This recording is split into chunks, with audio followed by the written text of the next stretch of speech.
Yollarına bakarım, sen salın gel yanıma. Kandilleri takarım, gittiğin günden beri. Yollarına bakarım, sen salın gel yanıma. Kandilleri takarım. Kömür gözlüm sende sevda ne arar? Şirin sözlüm sende vefa ne arar? Sevmişim yar, yüreğim ona yanar. Yüreğim ona yanar. Hoş geldin. Hoş bulduk. Bize biraz kendinden bahseder misin? İsmini alabilir miyiz? Faruk. Adapazarı'nda da doğdum. Evet. Doğma büyüme buralıyım. Ondan sonracığıma Okuyor musun? okuyordum. Okulum bitti. Nerede okudun? Şehit Ali Boroni Serdivan'da. Müzik hocam vardı. Yücel hocamız. Müzikle mi ilgileniyorsun? Evet. Eskiden de mi müzikle ilgileniyordun yoksa Yok. ne zaman başladın? Eskiden müzikle ilgilenmiyordum. 7. sınıfta okula başladım. Müzik hocamız vardı, Oğuz Özler. Onunla başladık. Ondan sonra Oğuz hocamız gitti. Vildan hocamız geldi. Vildan Hoca ile başladık. Okulumuzda korolar yaptık işte. Ondan sonracıma Yücel hocamız geldi. Yücel hocamız geldiğinde tabii ki de ışıl ışıl oldu her taraf. Kafeye çıktık. Kafelerde markalar söyledik. Sen ne zaman keşfettin ilk? Kore'ye girdiğinde mi? Evet, Kore'ye girdiğimde. Yani ben müzik söylerim, yani şarkı söylerim mi dedim. Evet. Sesim güzel. Hocalar da seni mi seçti? Yok, hayır öyle olmadı aslında. Bir tane arkadaşım vardı benim, Cemil Gümüş diye. Ben gitmeden önce o vardı. Tabii ki de Vildan Hoca, ben, bir de Cemil çalışmaya başladık. 3 kişi başladık yani. Ondan sonra arkadaşımız daha geldi. Cengiz Demir diye. O da girdi aramıza. Okulun katkısı var mıydı peki senin? Tabii ki de vardı. Vardı değil mi? Tabii ki de. Müziğe okulda başladın yani. Evet. Sonra devam ettin mi okuldan sonra? Okuldan sonra devam ettim mi? Ettim Allah'a şükür. Peki müzik senin için ne ifade ediyor Faruk? Müzik benim için ne ifade ediyor? Ben müziği çok seviyorum. Her yerde de söylerim. Ondan sonracıma hocalarım çağırsa yine giderim. Okulum bitmişse dahi olsa. Yani giderim sonuçta. Peki şu anda müzikle ilgili bir çalışma yapıyor musun? Şu an müzikle bir çalışma yapıyor muyum? Hayır. Bunun yani sana katkı sağlayan bir okulu, gidebileceğin bir yer var mı? Gidebileceğim bir yer var mı? Hayır, yok. Tanı Faruk 2 yaşındayken konuldu. 1,5 yaşında bir operasyon geçirdi. Ondan sonra tanısı konuldu. 5 yaşına kadar ilkokula ben başlattım Faruk'u. İlkokulun 4. sınıfında almak zorunda kaldım. Normal bir okula başlatmıştım. Çünkü önceden aileler pek kabullenemiyor. Engelli bir birey olduğu zaman anne kabullenebiliyor ama ailedeki bazı kişiler kabullenemiyor. O yüzden normal bir okula başlatmak zorunda kaldım ben Faruk'u. Okulda çok zorluklar çektik. En son şiddete kadar gidince Faruk'u ben o okuldan almayı düşündüm. Araştırdım. Serdivan'da engelli bir okul buldum ama oraya da veremiyordum Faruk'u. Faruk özel eğitime gidiyordu. Artı normal okula gidiyordu Faruk. Ama bu Şehit Ali Boruni dediğimiz okula Faruk'u yazdıramıyorduk.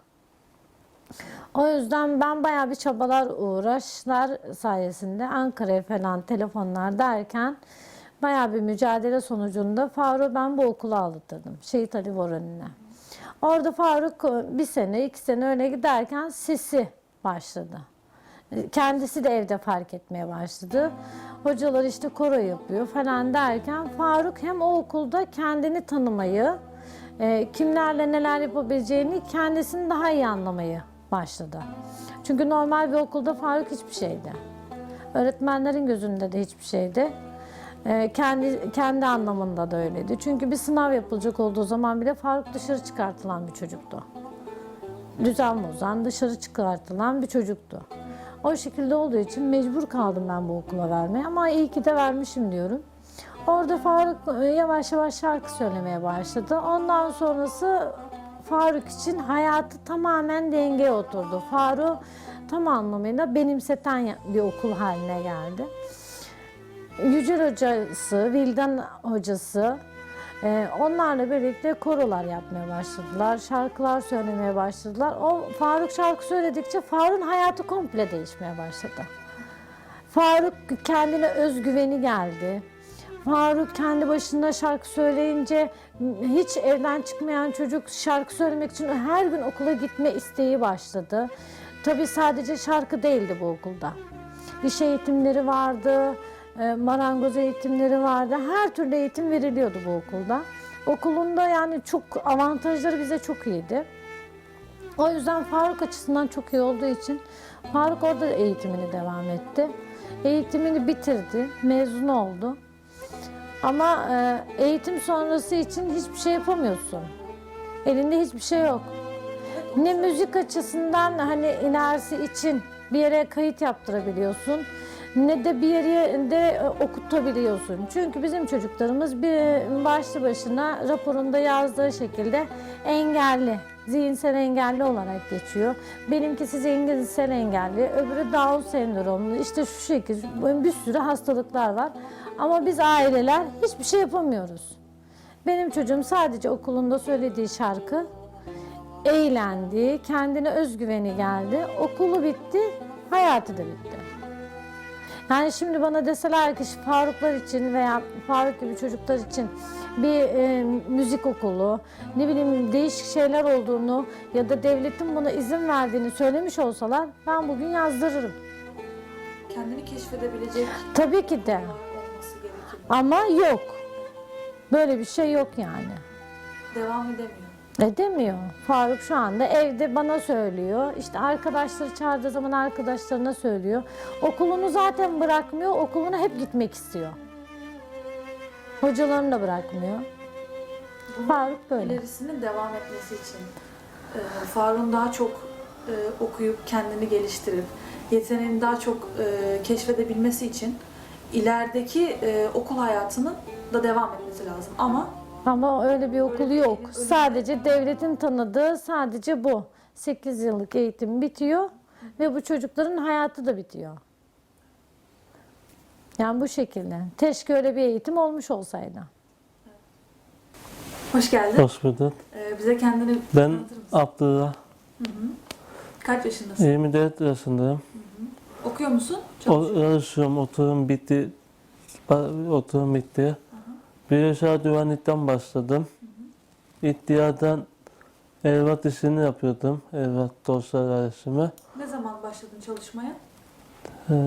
Ne sene oldu ya? Geçen sene öğretmenler gününde demiştim. 5 sene oldu yarışma. Sonra biz Orhan Sami'ye taşındık. Orada şey verdi bana, elbise görevi, trafik düzenleme. Hem dosya işi yapıyordum, hem o işi yapıyordum. Oradan taşındık, oradan işte sanayide Sebil Sağlık ve Güvenliği. Orada temizlik, seviye düzenleme, mıntıka, temizlik işlerine başladım. Nasıl başladın peki? Kim sana yardımcı olanlar? Semih sağ olsun. O beni soktu işe. Öğretmenlerin arasında öğretmenler soktu. Memnun, işimden memnunum. Mutlusun. Mutluyum. Tatil vakitinin. Oradaki hayatın, arkadaşların Orada nasıl? hayatım çok düşer. Orada da sevmem düşer. İyi anlaşıyorum. Orada da abiler ve ablalarla, patronlarla. Benim hayatım böyle. Peki hayallerin var mı? Gelecekte kendini nerede görüyorsun? Nasıl hissedeceksin? Devlette bir 10 sene daha dersim. Ondan sonra bir ara vereyim biraz işe. Dinlenmem şeye sıkayım. Ondan sonra yine iş hayatına devam edeyim. Öyle işte. Para biriktiriyor musun? Şu an para biriktirmem başladan bu ay hesabım var bankada. İçinde 400 milyonum var. Bu ay bir hesabımı dondurmuşum biraz. Bu ay gidip hesabımı açıp 200 yatırıp derece şey yaptım. Yatırım yapıp 10 sene sonra satabilirim herhalde bankadan. İsmini bize söyler misin? Tabii. Adım Öznur, soyadım Portakal. Yaşın kaç? 19. 19 yaşındasın. Evet, bu sene 20 olacağım. Okul okuyor musun yoksa çalışıyor Yok, musun? sadece çalışıyorum. Okul bitti. Seyit Ali Boyunlu Meslek Lisesi'nden mezunum şu anda. Nerede çalışıyorsun? Özbas Uzun Çarşı'da çalışıyorum. Marketinde reyoncu olarak. Peki bu işe girmene katkıları, yani kimin katkısı oldu? En çok okuldaki hocalarım katkıda bulundu. Onlar bizim için uğraştı falan. Aslında ilk seferde burası erkek istiyordu. Bizde de Market mi? market özellikle erkek istiyordu. Erkek bulamıyorlardı. Sonra birkaç yer daha denedik. Yine olmadı. Yani eninde sonunda yine burası oldu. Ama olması da güzel oldu. Yani buradakiler de çok beğendi. İç başarımı falan, çalışmamı. Yani ben de beğendim burayı. Yani bırakmıyorlar şu an. Ben de bırakmıyorum. Yani azimle devam ediyoruz. Burada çalışan arkadaşların senin hakkında ne düşünüyordur? Ya genellikle nasıl diyeyim, insanlar benim hakkımda hiçbir zaman kötü bir şey düşünmez. Çünkü öyle bir düşünceleri yok. Beni onlarla birlikte birbirimizi öyle bir kavradık ki hepimiz. Yani yeni gelsin, eski gitsin. Burada çok eleman değilsin. O yüzden yenisi de gider, eskisi de gelir. Ama yani ortam hep aynıdır bizde. Yani insanlar senin dışlama özelliği yoktur. Bir ortama giydiysen zaten ısındılarsa, yani biri seni ezmeye kalksın, kesinlikle diğerleri seni korur. Yani burada öyle bir ortam var. Yani ezdirmezler kolay kolay, kimse hak yedirttirmezler. Peki burada çalışmak sana ne katmıştır sence? Nasıl diyeyim, daha çok sosyalleştim. Konuşma tarzım daha çok. Mesela daha çok insanları anlama, düşüncelerin değişik, birçok insanın kişiliğini, her insanın kendinden daha farklı ya da kendinden yapabilecek ya da yapamayacaklarını. Sadece bununla yetmemiş kadın, yani buradaki insanlardan iyiliği, sevkati ya da dürüstlüğü çoğunlukla görüyorsun. Ama yeri geliyor kötülük de görüyorsun, ama kötülüklerine rağmen bunun altında her zaman bir iyilik vardır. Sana bir konuda kızıyorlarsa bunun altında her zaman üzülmeye değil, kötüye aramayacaksın. Kendini daha çok geliştirmen gerektiğini. O konu senin kusurunsa o kusurlarını geliştirmeyi öğreniyorsun burada. Yani ortamlar değişir, çalışma yerleri biraz ağır olabilir. Burası bir ev gibi değildir. Bir aile ortamı gibi değildir. Ama buradaki insanlarla kurduğun bağ aile ortamı gibidir. Ama söylediği işlerini her zaman sıkı tutacaksın. Yani öyledir. Acımazlar. Herhangi bir ne kadar da sevseler, onlar sıkıntı yaşadığında sen de sıkıntı yaşarsın. Şöyle söyleyeyim, biz onu o şekilde bilerek aldık işe. O şekilde hiçbir tepkimiz olmadı. Hepimiz her şekilde yardımcı olduk ki genel müdürümüze kadar yardımcı olduk ona. Hani hiç işte bunu sordu, bunu yapamıyorum diye bir şey yok ki, biliyorsunuz yazmasında da sıkıntı var ama bu bizim için hiç sorun değil. Peki normal insanların çalışmasıyla burada iş şeyde çocuğumuzun çalışması, Öznur'un çalışmasında bir fark var mı? Öznur'a ayrıcalıklar falan tanıyor musun? Yani tabii ki de ayrıcalık tanınıyor. Mesela kendini iyi hissetmediğini söylüyor. Şu şekilde söyleyeyim, hani bir eleman rapor alıp getiriyor mesela. Tabii ki onlar daha farklı ama rapor aldığında rapor gerek duymuyoruz onda. Tamam Öznur deyip hani işte gerekli işlemleri, mesela mutfakta dinlenebilirsin ya da bugün sen kendini iyi hissetmiyorsan eve gidebilirsin gibi yani şeylerimiz oluyor, diyaloglarımız oluyor. Öznur'un başarabildiğine inanıyor musun? Tabii ki fazlasıyla inanıyorum. Fazlasıyla. Evet, gördüğüme göre konuşuyorum. Diğer iş yerleri için onlara da Öznur gibi bireylerin çalışmasını Yani olur tabii ki. Öznur burada olduğu için, işimize alıştığı için burada tabii ki daha sürümlü, ki bir başka bir markete gitse aynı sürüme devam edeceğine inanıyorum ki bizi gururlandırır diye düşünüyorum. Yani farklı bir şey olur ama alışma dönemine kadar diyorum. Sonra başarabilirler. Evet, tabii ki de. Problem çıkmıyor. Anlaşıyoruz. Daha doğrusu biz kendi aramızda biraz takılıyoruz ona. Yani her O iş da bize yerinden fazla bir takılıyor. şey yok Öyle diyor. vakit geçirmek için. Onun dışında yani fazla bir şey yok. Normal. Tabii sizlerin bu bakış açısı sayesinde Evet. Öznur'da Biz ona normal bir insan gibi davranıyoruz. Ayırt ettiğimiz zaman hemen psikolojisi bozulma durumuna geliyor. O yüzden neşeye vuruyoruz biz. Öyle düzeliyor. Seviyorsun. Hobilerin resim yapmak, başka? Müzik Zamanın dinlemek. oldukça. Yani arada sırada şiir okumak. Yani güzel oluyor. Şiir falan okumayı severim. Hatta şiir falan da yazıyorum ama yazmada sorunum olduğu için hala bunu aşamadım. Çok uzun süredir. Okumada ilerlememi kaydettik ama yazmada hala sorun yaşadığım için yazamıyorum. Bu yüzden aklımda birçok şiir olsa bile insanları sadece okuyorum ama onları da düzeltemiyorum. Hatalar oluyor. İnsan hatalarını yazarak düzeltti. Ama olmuyor yani. Zamanla olur. İnşallah. Halkın da buna hoşgörü değil de artık hani destek vermesi gerekiyor diye düşünüyorum yani. Bilmiyorum, başka söyleyeceğim bir şey yok. Ama ne mutlu sizler gibileri hani böyle bir çocuklara sahip toplum olarak çıkılması gerekiyor diye düşünüyorum hani ben. Çok önemli yani. Hatta benim çok yakınım var böyle. Hani böyle bir markette çalışıyor Bursa Gemlik'te. Çok şey yapıyorlar. Hani çocuğa sahip çıkıyorlar. Annesi üstelik öğretmen. Ama ne bileyim yani çok şeyler değişiyor çocuklarda. Kendisine özgüven geliyor. Hani part time çalıştırıyorlar. Hani yarım hani şey olarak. Çok da memnun hani. Kendine güveni geliyor çocukların hani. Başarılı oluyorlar her şeyden önce. Ne mutlu sizler gibiler böyle şeye sahip çıkıyorsunuz. sayılar artması lazım değil mi? Evet çok gerçekten hani devlet böyle işverenlere veriyor ama daha da çoğalması gerekiyor yani daha da fazla çünkü çok var. Yani bizlerin bildiği sadece 7 milyon diyebilirim hani bilinmeyenler de evde yani gizli olarak hani tutuluyor çocuklarımız. Çok hani fazlalaştırılması gerekiyor. Peki senin gibi olan arkadaşlarına önerebileceğin bir şeyler var mı? Çalışsınlar mı?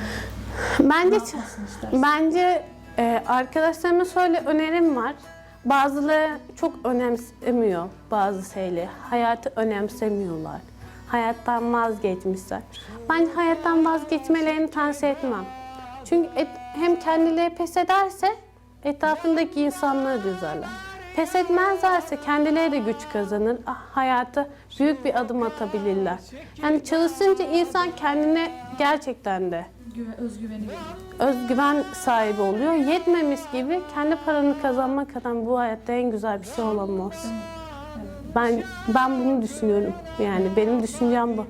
Çünkü kendini kanıtlamak için tek amacım bu. İnsanlara kendini göstermek için tek amacım bu. Yani bir de bunlar böyle videolar ya da sizin yaptığınız gibi insanların bizi onlara göstermeniz yani. Umarım bu kadar konuşmamız, o kadar muhabbetimiz, şu anki sohbetimiz inşallah onları etkiler. Etkilemiştir inşallah. İnşallah. Teşekkür ederim Öznur. Çok Ben de sağ ol. teşekkür ederim. Aile etme beni. İş mi kuracaksın, ev mi kuracaksın?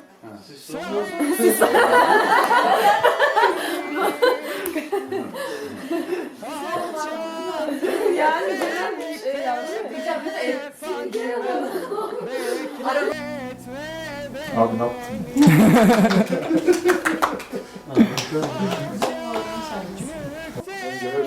Bence çok Teşekkür ederim. Çok teşekkür ederim. Evet. Şunu çekin. Bunda